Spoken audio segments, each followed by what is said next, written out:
AITA for banning my stepsister's husband after she said my fiancé wasn't real family?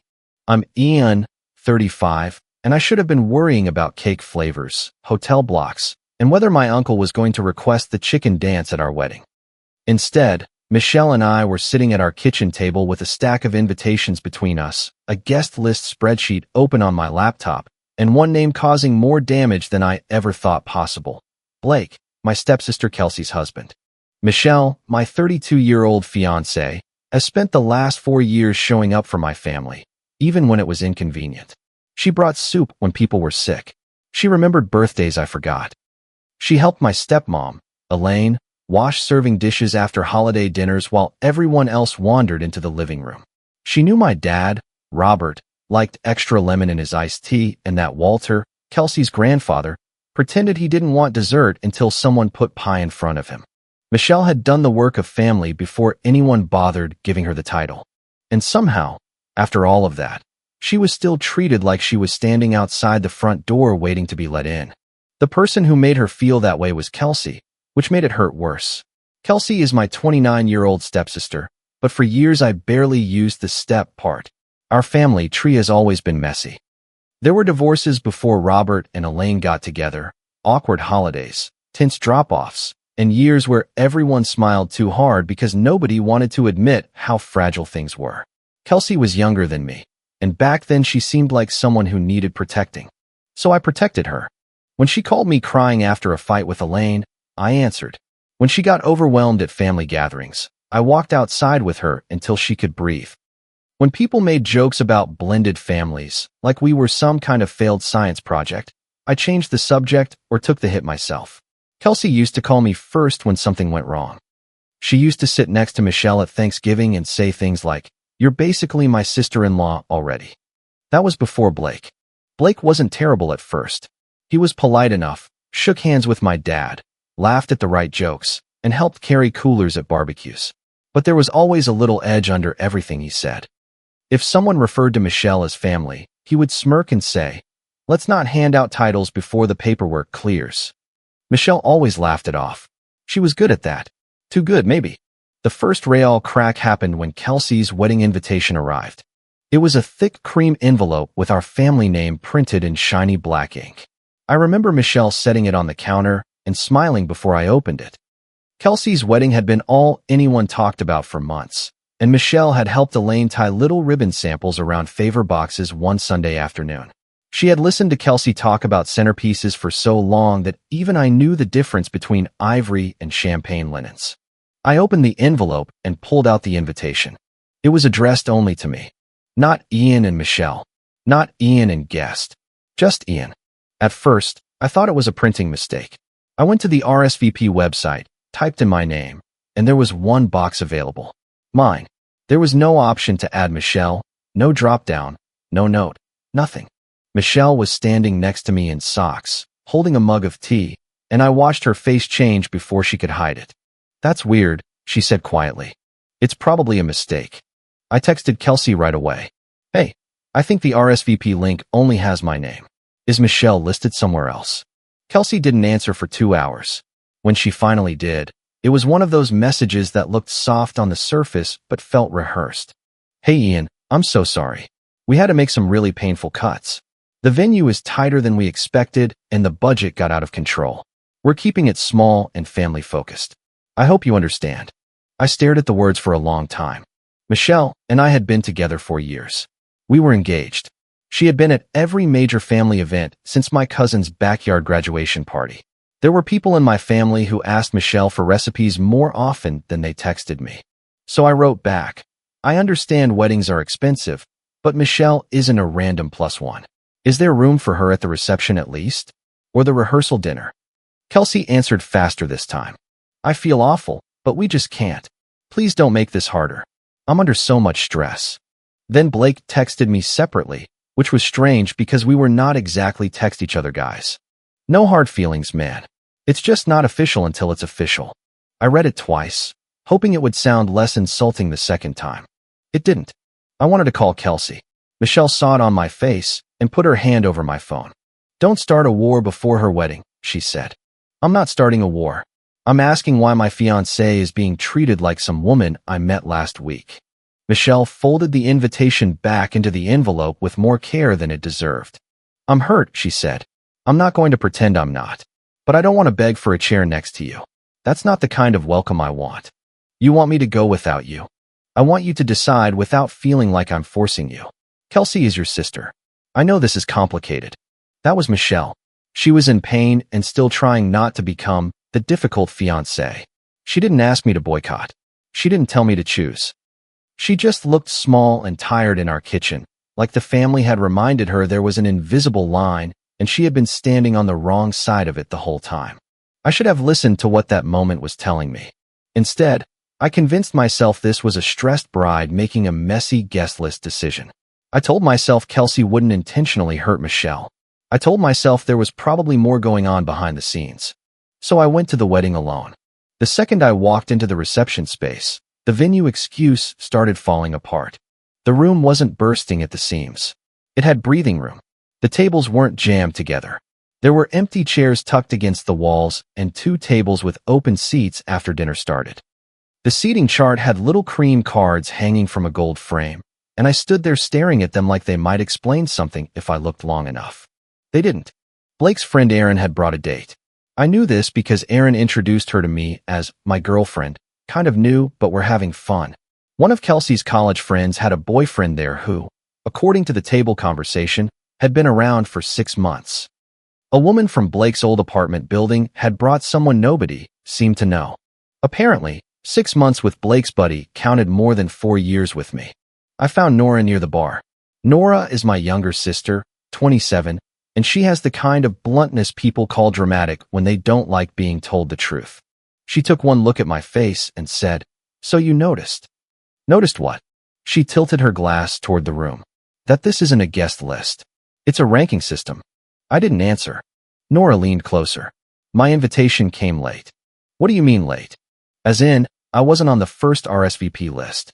Dad asked Kelsey why he couldn't find my name when he was helping Elaine with hotel block emails. Suddenly, I got an invitation the next day with some excuse about a website glitch. I felt something cold settle under my ribs. Nora, why didn't you tell me? Because you were already trying to convince yourself Michelle being left out was an accident. I figured you'd get there eventually. Before I could answer, the photographer called for family photos. That part still makes my jaw tighten when I think about it. Kelsey wanted everyone arranged perfectly on the venue steps. Elaine fussed over her dress. Robert stood with his hands folded in front of him, looking proud and exhausted. Walter adjusted his tie and winked at me like he always did. The photographer started calling names. Parents of the bride, siblings, grandparents, immediate family. I stepped in where I was told. There was an empty space near me that Michelle should have filled without anyone questioning it. I could almost picture her there, smoothing her dress, making some quiet joke under her breath to keep me from looking stiff. Blake moved beside Kelsey and glanced down the row. "We only wanted real family in the pictures," he said, not loudly, but loud enough. I froze. Kelsey heard him. I know she did because her smile twitched. She didn't correct him. She didn't say Michelle was family. She didn't even look at me. The ceremony was minutes away. Guests were turning toward the aisle. The photographer was waiting. I could feel Nora staring at me from the other side of the group, like she was daring me to finally say something. I didn't. Not then. I wasn't going to make Kelsey's wedding day into a shouting match. Maybe that sounds weak. Maybe it was. But in that moment, with Elaine tearing up and Robert trying so hard to have one peaceful family event, I swallowed it. The thing about swallowing anger is that it doesn't disappear. It just sits there and waits. At dinner, Walter came over to my table with his plate in one hand and his napkin tucked under his thumb. "Where's Michelle?" he asked. The question caught me off guard because everyone else had been carefully avoiding her name. "She wasn't invited," I said. Walter stared at me like I had said the roof was on fire. "What do you mean she wasn't invited?" Kelsey said the venue was tight. Budget stuff. Family focused. Walter's face changed. Not dramatically. He just went very still. "I asked her about serious partners," he said. "What?" I asked Kelsey directly. I told her I didn't want anyone important left out. I helped cover the reception, Ian. Money should not have been the issue. I even told her if they needed extra plates, I'd handle it. I looked around the room again. The empty chair at the next table. The laughing girlfriend of Blake's friend. The unused place card at a half-full table. Walter lowered his voice. She told me everything was handled. That was the first time I let myself think it clearly. Kelsey had lied. Later that night, I was supposed to give a small, informal toast. Nothing official, just a few words after dinner because Kelsey had asked me weeks earlier. I had even written something in my notes app about how proud I was of the family we built instead of the one we lost. I deleted it in the parking lot. I stayed through dinner. I said goodbye to Elaine and Robert. I hugged Walter. I told Kelsey she looked beautiful because she did, and because I wasn't ready to have the fight right there with cake being cut behind us. Then I left. I didn't post pictures. I didn't write some glowing paragraph about the perfect day. I didn't pretend my fiancé had not been erased from a family event and then insulted in front of me. Kelsey noticed. The thank you card arrived 3 weeks later, addressed to Ian only. It thanked me for being there to celebrate our special day. Michelle saw it on the counter and didn't say anything. She just slid it under a pile of mail and started loading the dishwasher. That silence was worse than yelling. Around the same time, the family group chat got strange. Kelsey wrote, I hate that there's weird energy after the wedding. Planning was so stressful, and I feel like some people are holding things against me. A cousin responded with a heart reaction. Elaine wrote, let's all give each other grace. Then Blake added, weddings bring out insecurity in people. Best to move forward. I knew exactly who he meant. A day later, Robert called me. Your sister feels like you're angry with her, he said. I am angry with her. He sighed. Ian, I know Michelle not being invited hurt. I do. But I just don't want this to become another family split. Dad, she excluded my fiancé. I'm not defending it. I'm saying Kelsey was under pressure. Weddings make people crazy. Did weddings make Blake say Michelle wasn't real family? There was a pause. He said what? So I told him. Robert got quiet, but not convinced quiet. More like tired quiet. The kind of quiet that says a parent has already decided peace is the goal and the facts are obstacles. I'll talk to Elaine, he said. Just don't make any big decisions out of anger. That became the family phrase for the next month. Don't make big decisions out of anger. Be the bigger person. Don't punish Kelsey over one invitation. Michelle heard pieces of it, even when I tried to shield her. She never told me what to do. She never asked me to cut Kelsey off. But one night, while we were sealing our own save the dates at the kitchen table, she pressed a sticker onto an envelope and said, I'm not asking you to choose drama. I'm asking you not to choose silence again. That stayed with me. So I stopped arguing emotionally and started asking questions. Not in the group chat. Not in dramatic phone calls. I just quietly compared notes. Nora told me Kelsey's original RSVP list had left off more than her. A cousin named Daniel admitted his husband wasn't invited either, even though they had been married for 3 years. He had assumed it was because Kelsey and Blake didn't approve of him and didn't want to make a scene. An aunt told me she skipped the wedding after Kelsey invited her, but not the man she had been with for 8 years. I thought I was the only one, she said. That sentence came up more than once. I wasn't building a case to attack Kelsey. I was building one so she couldn't keep changing the story. Then my cousin Marissa sent me the screenshot. Her message came in on a Tuesday afternoon while Michelle and I were looking at invitation samples. It said, I've been debating whether to send this, but you deserve to know. Please don't drag me into the middle unless you have to. The screenshot was from a smaller wedding planning chat. Some names were cut off, but Kelsey and Blake were clear. The timestamp was from a month before Kelsey's wedding. Kelsey had written, Michelle can come to Ian's wedding. She doesn't need to be centered at mine. Then Blake wrote, if Ian brings Michelle, everyone will treat her like she's already part of the family. That's not your problem to fix. There it was. Not a mistake. Not a budget issue. Not venue stress. A decision. Michelle was sitting across from me, sorting envelopes by stamp design, when I read it. I must have gone pale because she said, what happened? I handed her the phone. She read the screenshot once. Then again. She set it down very carefully. I knew it felt intentional, she said. That broke me more than if she had cried. I'm sorry, I said. She shook her head. You didn't write it. No, but I went. Michelle looked at me for a long second. You believe the best about someone you loved. That's not a crime. But now you know. Now I knew. A few weeks later, our own invitations were ready. We had already built a guest list that included spouses, engaged partners, and long-term partners. Not because a wedding has unlimited space, but because we weren't going to pretend relationships only counted when they were convenient. We made normal cuts. We didn't invite every coworker or distant acquaintance, but nobody was split from their spouse to protect a family vibe. Then we got to Kelsey. Her name was in the spreadsheet. Blake's was right next to it. Michelle sat beside me in one of my old sweatshirts. Holding a pen, she kept clicking even though she knew it drove me crazy. I need you to be honest, I said. What do you want me to do? I want you to make the decision you can live with, she said. That's not an answer. It is. Michelle. She put the pen down. I'm not asking you to lose your sister. I'm asking you not to invite the man who helped humiliate me and then acted like I was the problem for noticing. It was the first time she had said it that plainly. I looked at Blake's name on the screen. I thought about him standing in those wedding photos, saying real family, like he had earned the right to define mine. I thought about Kelsey telling Walter everything was handled while using his money for a wedding that quietly ranked people. I thought about Michelle loading the dishwasher in silence after that thank you card arrived. Then I deleted Blake's name. Kelsey's invitation went out addressed only to Kelsey. No and Blake. No +1. The RSVP website allowed one selection. Hers. I also sent an email, because I knew Kelsey would try to move everything to a phone call where she could cry, deny, and rewrite. Kelsey, we're sending your invitation today. Due to the same family-only standard used at your wedding, we are unable to extend this invitation to Blake. This is not open for debate by phone. If you want to discuss it, please keep it in writing.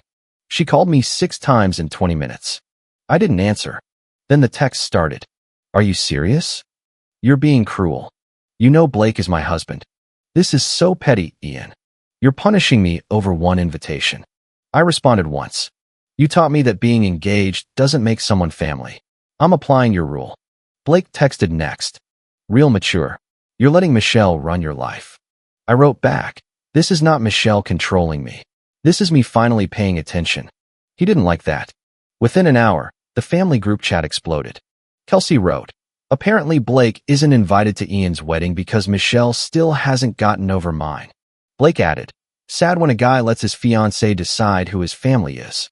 A relative wrote, can we not do this before another wedding? Someone else wrote, wait, Blake isn't invited? Nora replied, Michelle wasn't invited to Kelsey's wedding. Keep up. Elaine texted me privately. Please call your sister. This is getting out of hand. I wrote back, I'll talk in person or in writing. I'm not doing a phone call where the story changes later. That was how we ended up at Robert and Elaine's dining table the following Sunday, with too much food nobody wanted and too many people pretending the air didn't feel like a storm warning. Robert sat at one end of the table. Elaine sat beside Kelsey, who had clearly been crying before we arrived. Blake leaned back in his chair like this was all beneath him. Walter was there because he had asked to be there. Nora was there because she said, I'm not letting them turn this into Michelle being dramatic while everyone nods like furniture. Michelle came with me. I asked her twice if she wanted to skip it. She said, I'm tired of being discussed in rooms I'm not allowed to enter. Dinner was awkward from the first minute. Elaine served roast chicken and kept asking if people needed more rolls. No one did. Kelsey dabbed her eyes with a napkin before anyone had even said her name. Finally, Robert put his fork down. We need to settle this before the wedding, he said. Ian, Kelsey feels like you're retaliating. Kelsey, Ian and Michelle feel hurt. I just want us to talk without attacking each other.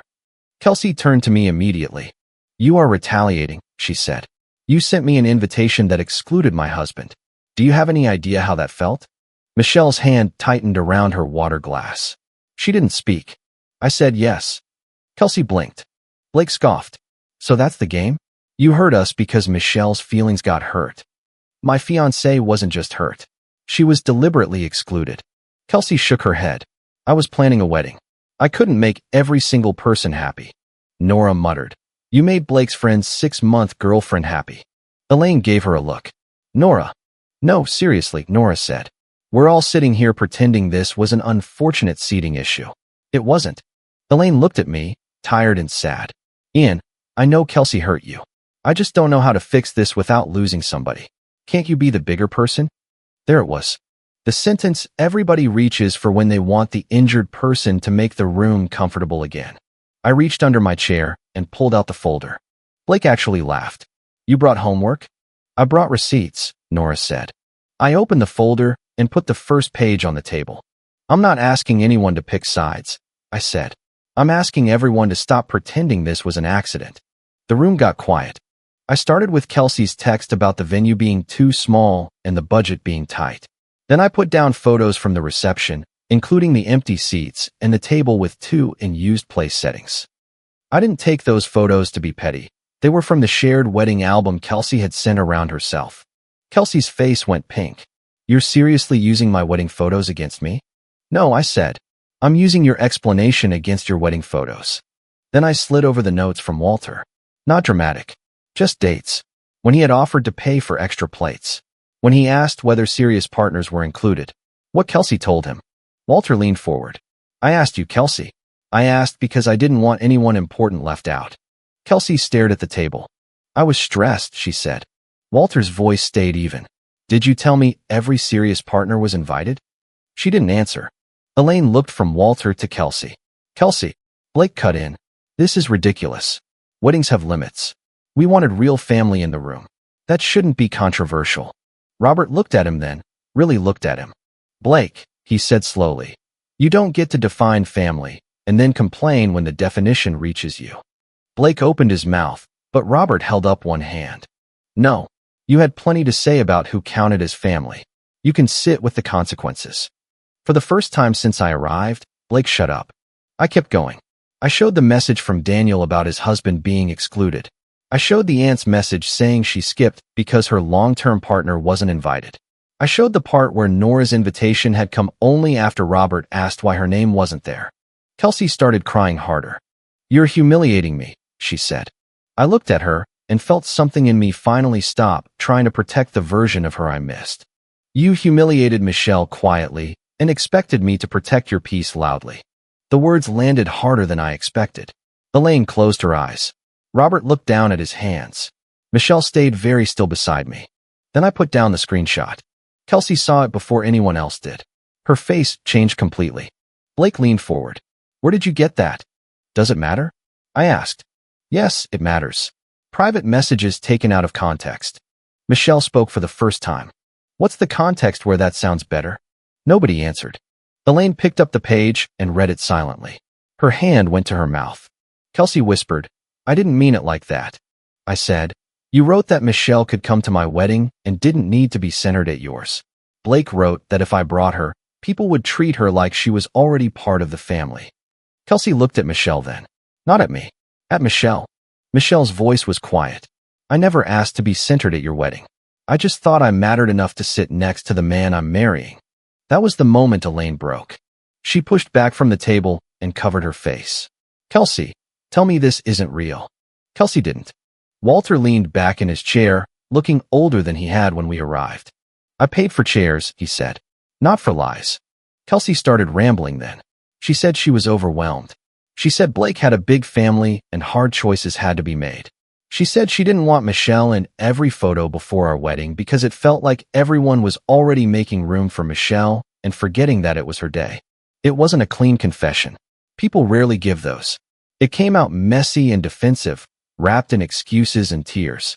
But it came out. Blake tried one more time. So now what, he said. You're going to let Michelle ban me because Kelsey had wedding stress? This is my decision, I said.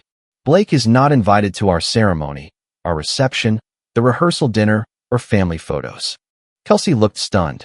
Ian, you can attend alone if you apologize to Michelle directly. Not sorry you felt that way. Not sorry this got messy. You need to acknowledge that she was deliberately excluded and that the reasons you gave us were lies. If you can't do that, you can stay home.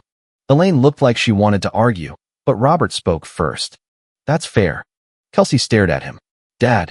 Robert's expression tightened. Kelsey called him Dad sometimes when she wanted him soft. Usually it worked. Not this time. No, he said. This is not okay. I should have taken it seriously sooner, and I'm sorry I didn't. But Ian is not the one tearing the family apart by refusing to repeat the insult at his own wedding. Michelle looked down at her lap. I could tell she was trying not to cry. Nora, because she was Nora, said, also, anyone who calls Michelle an outsider can stay outside with Blake. I almost smiled despite everything. That's actually my next point, I said. Anyone who disrespects Michelle or tries to corner her about this at our wedding loses their role in the day. I don't care if you're family, bridal party, or paying for your own hotel room. We're not doing this there. The conversation didn't end with hugs. It ended with chairs scraping, plates untouched, and Kelsey leaving the room to cry in the hallway while Blake followed her, muttering about betrayal. Elaine walked Michelle to the door and said, "I need time, but I'm sorry. I should have spoken up before you had to prove you belonged." Michelle nodded. "Thank you for saying that." On the drive home, we didn't talk for almost 10 minutes. Then Michelle said, "I hated that." "Me too. I'm glad you did it." "Me too." A few days later, Elaine texted Michelle privately. Michelle showed it to me because she didn't want there to be any more secrets around this. "I'm sorry I accepted the easy version of the story. You have shown up for this family more times than I can count. I should never have let anyone make you feel temporary." Michelle read it twice and set the phone down. "That one actually helps," she said. Walter called her the same night. I only heard Michelle's side of it, but afterwards she told me he had said, "You were never outside this family to me." That helped too. Kelsey waited almost 2 weeks before sending the apology. It came by email, probably because I had made it clear a phone call wasn't going to become another fog machine for the truth. It wasn't warm. It wasn't full of affection, but it was specific. "Michelle, I'm sorry I excluded you from my wedding while inviting other guests' partners. I hid behind venue and budget excuses, and that was dishonest. You should have been invited as Ian's fiancée and as someone who has been part of our family gatherings for years. I understand why Blake is not invited, even though I'm hurt by it." Michelle sat with it for a while before responding. "I accept the apology. I'm not ready to trust the version of the story that changes when it's convenient, but I appreciate you naming what happened." That was Michelle all over. Gracious, but not gullible. Kelsey RSVP'd yes for one. Blake did not come to the ceremony. He did not come to the reception. He did not show up at the rehearsal dinner trying to force a confrontation, which I'll admit I worried about. A few relatives thought I went too far. One aunt told Robert, "A wedding is no place to make a point." Robert told her, neither was Kelsey's. That shut down most of it. Our wedding day was calmer than I expected. Not perfect, because weddings never are. My uncle did try to request the chicken dance. One of the flower arrangements leaned sideways until Nora jammed a folded napkin under the vase. The hotel block still confused two cousins who apparently believed email confirmations were optional. But Michelle smiled in a way I hadn't seen in months. During family photos, the photographer called out names, and this time nobody hesitated when Michelle stepped in next to me. Elaine adjusted Michelle's veil without making a speech out of it. Robert kissed her cheek. Nora stood on her other side like a guard dog in heels. Kelsey stood a few people away, quiet and stiff, but she behaved. She didn't mention Blake. She didn't make a face when Michelle was called family. That might not sound like much, but at that point, basic decency felt like progress. Walter squeezed my shoulder before the last photo. "This is what family looks like when people stop playing gatekeeper," he said. I didn't know what to say, so I just nodded. At the reception, Michelle and I finally sat down for dinner after what felt like 12 straight hours of smiling. She leaned into me and whispered, "You know, for a day with this much drama leading up to it, this chicken is actually pretty good." I laughed harder than the joke deserved, mostly because I was relieved to hear her sound light again. Kelsey left after the cake cutting. She came up to us first and said, "Congratulations." Michelle said, "Thank you for coming." There was an awkward pause where the old version of our family might have tried to force a hug, a picture, a fake reset. None of us did that. Kelsey looked at me and said, "I hope someday this feels less broken." I said, "That depends on what we do next." She nodded and left. I don't know what my relationship with Kelsey will look like years from now. I still miss the sister I thought I had. I miss the person who used to call me when she was scared and who made Michelle laugh over burnt dinner rolls at Thanksgiving. I don't think Kelsey is evil. I think she was insecure, image-obsessed, and willing to let Blake's arrogance give her permission to do something cruel. That doesn't make it harmless. For a long time, I thought keeping peace meant absorbing the hit so nobody else had to feel uncomfortable. I thought being loyal to Kelsey meant explaining away things that hurt Michelle. I thought family unity was measured by how quickly everyone could move on. But moving on is easy for the people who were never left standing outside the door. I didn't ban Blake because I wanted revenge. I banned him because my wedding wasn't going to be the place where Michelle got disrespected twice. If you liked it, don't forget to leave a comment and support the channel by subscribing. See you in the upcoming stories.